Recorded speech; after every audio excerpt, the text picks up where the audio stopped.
آپ مدینہ المنورہ میں بڑے پرسکون انداز میں آپ تشریف فرما تھے۔ یزید کے برسر اقتدار آ جانے کے بعد آپ کو بیعت کے لیے بھی جو ہے دباؤ ڈالنے کی بھی کوشش کی گئی کہ آپ بیعت کریں۔ اس کے ساتھ ساتھ جو کوفہ کے لوگ تھے وہ بار بار انفرادی طور پر پہلے خطوط لکھ رہے تھے امام علی مقام کی طرف، اور ان خطوط کا لب لباب اور خلاصہ کیا تھا؟ وہ یہ تھا کہ جناب یہ یزید ہم پر ظلم کرتا ہے، ہم اس کو اپنا امیر تسلیم نہیں کرتے، آپ ہمارے پاس تشریف لے آئیں، اور جب آپ ہمارے پاس تشریف لائیں گے تو یزید کی جو انتظامیہ یہاں پر ہم ان کو بھی باہر نکال دیں گے۔ ان کے بار بار کے جو خطوط تھے، اور یہ بات بھی بڑی مزیداری کی ہے کہ امام علی مقام نے ان کے خطوط میں سے کسی ایک خط کا بھی جواب نہیں دیا، وہ انفرادی طور پر لکھتے رہے۔ پھر ایک وقت ایسا آیا کہ جب انہوں نے اجتماعی طور پر ایک خط لکھا، اجتماعی طور پر خط لکھا، جو بڑے بڑے لوگ ہوں گے، ظاہر ہے جو سرکردہ لوگ ہوں گے ان کی طرف سے خط لکھا گیا، اور اس کا عنوان کیا تھا کہ یہ کوفہ والوں کی طرف سے، فلاں فلاں کی طرف سے، کہ اللہ کے رسول کے بیٹے کے نام یہ خط ہے۔ اور اس کا خلاصہ کیا تھا کہ یزید آپ کی آنکھوں کے سامنے ہمیں مار رہا ہے، اور آپ جو ہے وہ دیکھ رہے ہیں کہ یزید ہمارے ساتھ کیا سلوک کر رہا ہے، کیا طرز عمل ہے اس کا، تو اگر آپ نہیں آتے تو کل بروز قیامت ہم اللہ کی بارگاہ میں عرض کریں گے۔ مطلب اس خط کا خلاصہ یہ تھا، اور ان کا انداز یہ تھا۔ اس وقت حضرت امام علی مقام نے فوراً اس خط کا جواب دیا، اور وہ خط حضرت امام مسلم بن عقیل جو ہیں وہ لے کر کوفہ کی طرف روانہ ہوئے، اور آپ نے پہلے بھیجا کہ آپ یہ خط بھی لے جائیں اور حالات بھی معلوم کریں، اور آپ نے فرمایا کہ اگر تم بیعت کی بات کرتے ہو تو امام مسلم بن عقیل کو میں بھیج رہا ہوں تمہاری طرف۔ حضرت امام مسلم بن عقیل وہاں پر جو ہے وہ پہنچ گئے، وہ تو پھر اور معاملات ہیں۔ اس کے علاوہ ایک اور بھی بات ہے، جب آپ مدینہ المنورہ سے مکہ المکرمہ تشریف لے گئے تو وہاں پر بھی یہ بات ہوئی، اور روکنے کے لیے صحابہ اکرام کی، تابعین کی ایک کثیر تعداد تھی۔ حضرت عبداللہ بن عمر، حضرت عبداللہ بن زبیر، حضرت عبداللہ بن عباس، آپ کے برادر محترم محمد بن حنفیہ، اور کئی صحابہ اکرام، انہوں نے بار بار یہ عرض کی کہ حضور آپ کوفہ کا انتخاب نہ، سلوک اور رویہ کیسا رہا ہے؟ لیکن آپ نے فرمایا دو باتیں ہیں۔ آپ نے فرمایا ایک بات تو یہ ہے کہ مجھے خواب میں نانا کریم نے کام کرنے کا حکم دیا، میں نے وہ کرنا ہی ہے۔ سبحان اللہ۔ اچھا، عرض کی گئی کہ جناب وہ مہربانی کر کے ہمیں بھی وہ بتا دیں کہ وہ کیا ہے۔ آپ نے فرمایا کہ نہیں، وہ تمہیں بتا نہیں سکتا۔ اور دوسری بات کیا تھی؟ آپ نے فرمایا کریم آقا علیہ الصلوۃ والسلام کی جو حدیث پاک ہے کہ ایک مینڈا یا ایک بکری، یہ دونوں طرح کے الفاظ ملتے ہیں مختلف کتابوں کے اندر، کہ ایسا ہوگا جس کی وجہ سے حرم کا جو تقدس ہے وہ پامال ہو جائے گا۔ تو آپ نے یہ فرمایا کہ میں یہ خیال کرتا ہوں کہ کہیں ایسا نہ ہو کہ وہ مینڈا میں ہوں کہ مجھے ذبح کر دیا جائے، اور میری وجہ سے جو ہے وہ حرم کا، اللہ کے گھر کا تقدس جو ہے وہ پامال ہو جائے۔ اس وجہ سے آپ نے اس بات کا جو ہے وہ انتخاب کر لیا کہ اب میں نے جو ہے وہ کوفہ کی طرف۔ اچھا، میرے ایک اور سوال جو ہے وہ بھی میرے ذہن میں آ رہا ہے، میں وہ بھی ضروری سمجھوں گا کہ عرب میں بہت تعداد تھی، لوگوں کی تعداد جو ہے نا وہ کافی زیادہ تھی، لیکن جب کربلا کا واقعہ پیش آیا تب چند افراد جو ہیں انہوں نے شرکت کی۔ اس کی کیا وجوہات کیا ہو سکتی ہیں کہ وہ اتنی تعداد جو عرب کی ہے اس میں سے چند لوگ جو ہیں وہ کربلا میں انہوں نے شرکت کی؟ اس کی کیا وجوہات ہو سکتی ہیں؟ ٹھیک ہے، سوال آپ کا اچھا ہے۔ بات یہ ہے اس سے پہلے ہمیں ایک سوال کا جواب تلاش کرنا پڑے گا، اور وہ سوال کیا ہے؟ آیا کہ جو امام علی مقام، سید الشہداء، نواسہ رسول، حضرت امام علی مقام حضرت امام حسین رضی اللہ تعالی عنہ، کیا مدینہ المنورہ میں جتنے آپ کے خطبات ہیں یا مکہ المکرمہ میں آپ کے خطبات ہیں، کوئی ایسا خطبہ ملتا ہے کہ جس میں آپ نے باقاعدہ طور پر جنگ کا اعلان کیا ہو؟ کہیں بھی نہیں ملے گا۔ آپ نے اعلان جنگ نہیں فرمایا اور لوگوں کو دعوت بھی نہیں دی کہ میں جنگ کرنے کے لیے جا رہا ہوں تو آپ میرے ساتھ آئیں۔ ایک بات یہ ہو گئی، جب یہ تاریخ میں آپ کو نہیں ملے گا، آپ نے اعلان جنگ نہیں فرمایا، آپ نے دعوت نہیں دی، تو یہ بات ہو ہی نہیں سکتی۔ اور دوسری بات یہ ہے کہ اگر صرف یہی بات ہو کہ جناب عرب میں اصل میں یہ معاملہ آتا ہے کہ صحابہ اکرام کی، تابعین کی اتنی تعداد تھی تو وہ 72 ہی افراد جو ہے وہ کربلا میں کیوں شہید ہوئے؟ باقی تو اتنے لوگ موجود تھے وہاں پر، تو ان کو بھی ساتھ جانا چاہیے تھا۔ یہ بات ہو تو ہمیں پھر یہ دیکھنا پڑے گا اہل بیت اطہار کی کئی مقدس شخصیات وہ بھی تو ساتھ نہیں گئیں۔ ان میں کون ہیں؟ ان میں حضرت عبداللہ بن جعفر، حضرت اون و محمد کے والد، وہ بھی مدینہ المنورہ میں۔ ان میں حضرت امام حسن، حضرت امام حسن کے بڑے بیٹے حضرت حسن مصنع، وہ بھی مدینہ میں ہیں۔ اور پھر حضرت حیدر کرار، مولا علی المرتضیٰ شیر خدا رضی اللہ تعالیٰ عنہ، ان کے بیٹے محمد بن حنفیہ، وہ بھی تو مدینہ میں ہیں۔ کئی اور شخصیات۔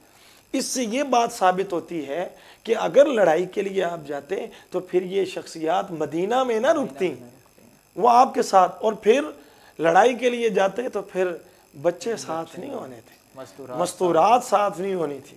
اور پھر یہ میں 72 کی آپ نے بات کی یا چند لوگوں کی بات کی، یہ میں ذرا وضاحت کرتا چلوں کہ اگر امام علی مقام لڑائی کے لیے جاتے، جنگ کے لیے جاتے، تو پھر مدینہ سے مکہ کا سفر نہیں کرنا تھا، پھر مدینہ سے سیدھا دمشق جانا تھا جہاں پر یزید بیٹھا ہوا تھا۔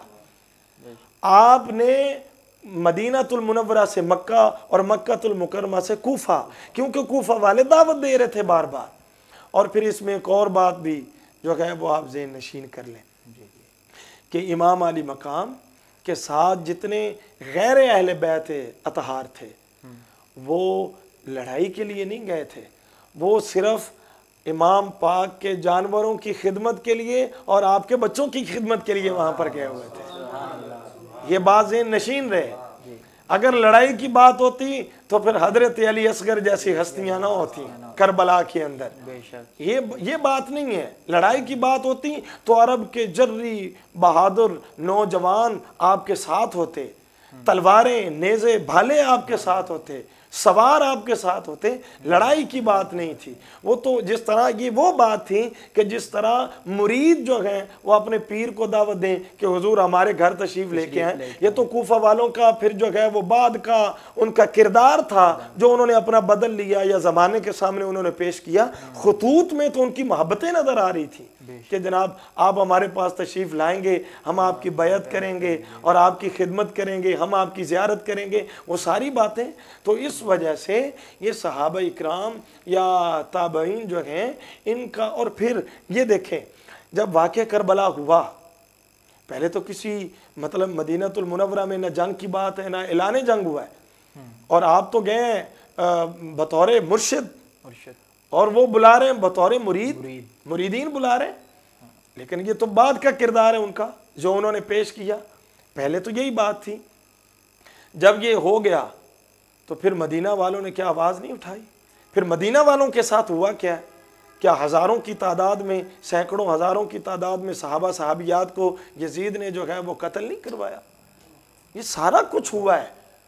یہ کہنا کہ وہ معاذ اللہ جان بوجھ کر نہیں گئے، اس بات میں کوئی قطعی طور پر حقیقت نہیں ہے، کیونکہ کوئی ایسی بات ملتی ہی نہیں ہے کہ جس میں یہ واضح ہو یا مطلب یہ کوئی اشارہ بھی ہو کہ جناب ان کو بلایا گیا تھا لیکن وہ نہیں گئے تھے، ایسا کوئی معاملہ نہیں ہے۔ اچھا، اگلا میرا ایک سوال ہے آپ سے کہ امام پاک کے جو مصاحب ہیں، مصائب کے بارے میں آپ کچھ تھوڑا سا ہمیں وہ بھی بتا دیں۔ اور سیکنڈ میں ایک اور بات اس میں ایڈ کرتا چاہ رہا ہوں کہ آپ نے بیعت سے انکار کیوں کیا، اس کی یہ بھی آپ اس میں تھوڑا سا وضاحت میں جواب دینا چاہتا ہوں۔ بیعت سے انکار، سب سے پہلے ہمیں یہ جاننا ہوگا کہ یہ بیعت ہوتی کیا ہے۔ یہ لغت میں یا اصطلاح میں تو میں زیادہ لمبا چوڑا نہیں جاؤں گا، لمبی بحث نہیں کروں گا، لیکن میں آپ کو ویسے ایک عام طور پر عرف عام میں بتا دوں، بیعت یہ ہے اپنے آپ کو دوسرے کے حوالے کر دینا، دوسرے کی اطاعت، اپنے آپ کو دوسرے کے ہاتھوں فروخت کر دینا۔ یہ ہاتھوں میں ہاتھ کا صرف مطلب یہ نہیں ہوتا کہ یہ ظاہری طور پر جو ہے وہ ہاتھ دے دیے تو جناب یہ بیعت ہو گئی ہے، یہ بات نہیں ہے۔ اپنا آپ دوسرے کے حوالے کر دینا یعنی دوسرے کی اطاعت قبول کر لینا۔ آپ نے بیعت سے انکار، آپ مجھے خود یہ بتائیں، خود یہ فیصلہ کریں، بیعت سے انکار بنتا ہے یا نہیں بنتا؟ ایک طرف تو وہ ہے جو شراب اور فاسق و فاجر، شراب پینے کا عادی، گانے ناچ گانے کا عادی، اور دوسری طرف وہ ہیں جو پلے ہی گود مصطفیٰ کریم میں ہیں، حضور کی گود میں جن کی پرورش ہوئی ہے، اور ان کی والدہ کون ہے؟ سیدۃ النساء العالمین، اور ان کے والد کون ہیں؟ حیدر کرار، مولائے مشکل کشا حضرت علی المرتضیٰ رضی اللہ تعالیٰ عنہ۔ تو ایک طرف تو وہ ناپاکی کا مجسمہ نظر آتا ہے، اور دوسری طرف وہ آیت کا مصداق انما یرید اللہ لیذھب عنکم الرجس اہل البیت ویطہرکم تطہیرا، وہ مصداق میں شخصیت نظر آتی ہے جو پاکیزگی کا مجسمہ ہے، ہر طرف پاکیزگی ہی پاکیزگی، اور پھر وہ ہاتھ، وہ جسم اطہر جو ہمیشہ مصطفیٰ کریم کے ہاتھوں میں رہے ہوں اور مصطفیٰ کریم کے ساتھ رہے ہوں، اور جنہوں نے مصطفیٰ کریم کے کندھوں پر سواری کی ہو، پھر یہ کیسے سوال ہو سکتا ہے کہ اس پلید کی جو ہے وہ بیعت کر لیں جس کا کردار ہی بالکل منفی اور گھٹیا ہے۔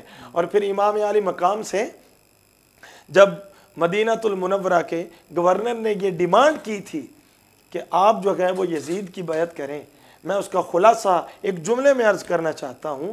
آپ نے فرمایا کہ مجھ جیسا اس جیسے کی بیعت نہیں کر سکتا۔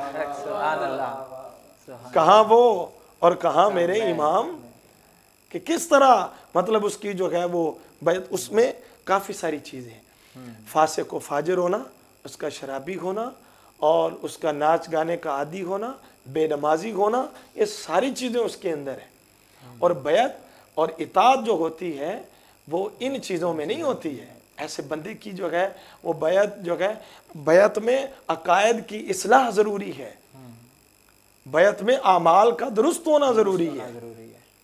اچھا، اور دوسری جو آپ نے مصائب کی بات کی ہے، آپ سے میں مصائب کے بعد میں صرف اتنا عرض کرنا چاہوں گا، چونکہ یہ ٹاپک مصائب کا ایسا ہے آپ کے اور میرے بس کی بات نہیں ہے۔ بے شک مصائب میں سب سے بڑی بات یہ ہے مصائب کے باب میں کہ کربلا، کرب و بلا، نام ہی رنج و علم ہے، رنج و مصیبت ہے، جگہ کا نام ہی ایسا ہے۔ اور پھر مصائب کے باب میں اس سے بڑی بات کیا ہوگی کہ جنہوں نے محبت کے ساتھ بلایا تھا وہی تلواریں جو ہے وہ بے نیام کر کے سامنے کھڑے ہوئے تھے۔ اس سے بڑی مصائب کے باب میں بات کیا ہو سکتی ہے؟ اور پھر مصائب کے باب میں آپ دیکھیں کہ 6 ماہ کے بچے کا قصور کیا ہے، اس نے تو پانی بھی نہیں مانگا، اور وہ پانی مانگنے پر قادر بھی نہیں ہے، اور پھر وہ مانگتے بھی کیسے؟ وہ نسل کتنی کریم ہے، اور وہ نسل کہاں سے وہ چلی ہے؟ ان کی نسل تو وہ ہے کہ حضرت اسماعیل علیہ السلام ایڑی جو ہے وہ رگڑ دیں تو جو ہے چشمے جاری ہو جاتے ہیں، اگر وہ پانی کو حکم کرتے اور ایڑیاں جو ہے وہ اس طرح سے رگڑی جاتی تو وہاں پر دریا کے دریا بہہ جاتے۔ سبحان اللہ۔ وہ تو سوال ہی نہیں تھا ان چیزوں کا، یہ تو پانی کا سوال ہی بنا کے لوگوں نے پیش کر دیا کہ امام علی مقام جو ہے وہ پانی کے سوال، اگر کوئی ایسی بات ہے تو اتمام حجت کے لیے ہو سکتی، وگرنہ تو وہ نسل ہے کہ جہاں